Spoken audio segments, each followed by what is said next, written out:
Hi there, Jamie here. So one of the things I get asked a lot is a refresher. So I put together this quick refresher course on how to set up a WordPress website. So I'm going to start with hosting. So if you remember your hosting, you don't download WordPress to your computer, you actually install it at your hosting company. Here's a good one, this is Heart Internet. Other good ones though are people like GoDaddy. The only ones I'd say avoid are one-on-one for WordPress hosting. So I'm going to show you Heart Internet. So you don't download WordPress to your computer. You go to your hosting company and install it there. So here we are at Heart Internet, and I'm just going to log in and I'm going to show you the actual installation process that you go through. So my screen is going to look slightly different to yours because we host a lot of websites here. So I'm just going to skip to the screen that you would normally get to. Any second now, here we go.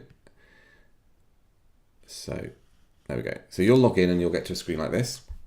Now, you can register your domain name as well at your hosting company. So there's two steps you need to do to get your base site ready. You need to register your domain name. So you have to buy your domain name, and you can buy that domain name from a company like Heart Internet. And then you need to install WordPress onto that domain name. So you need to buy some hosting. So in this demo, I've already bought my domain name from Heart Internet. Can you see at the top of the screen here where my cursor is? There's the domain name that I've already purchased, poodle-band.co.uk. You'll see there's my other domain names, but that's the one I'm going to install WordPress onto. So you've logged into your hosting account, and all you're looking for on this screen is a WordPress logo, which is just there. And literally you just click on that and that will start the installation process. So let's do that. So I've clicked on it. You'll see this is the first screen you come to, and you'll see there's just a install now button here. Now you'll see also here you've got installation directory. So you can actually put WordPress in a subdirectory at your hosting account, but I wouldn't do that. That will just make your life harder. So just ignore that and just click the install now button there. And what's actually happening now is it's taking the WordPress software and it's moving it across to my server that I've bought from them, that I've leased from them.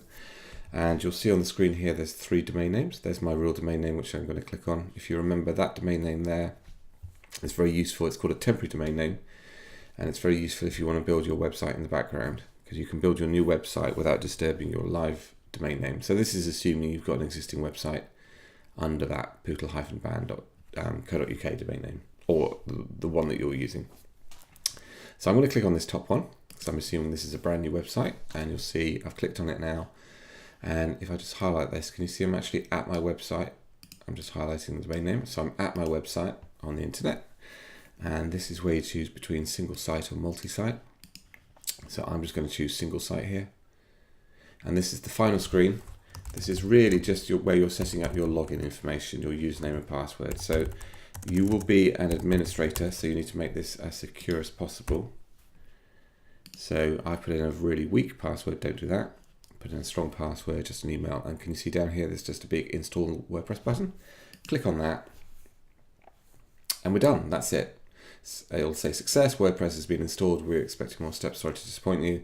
And then it'll prompt you to log in with your username and password, which I'll do quickly. This is just some extra security from the hosting company, which I'm going to just put in there. And then you log into your site with the username and password you put in on the previous step. Here we go. This is the back end of my website, so your readers will never see this view. And you'll see up here in the admin toolbar, if I click on my site title, that'll take me to my live website. So here we are. This is how every single WordPress website starts live. And now you're ready to go off and start publishing content and making some changes.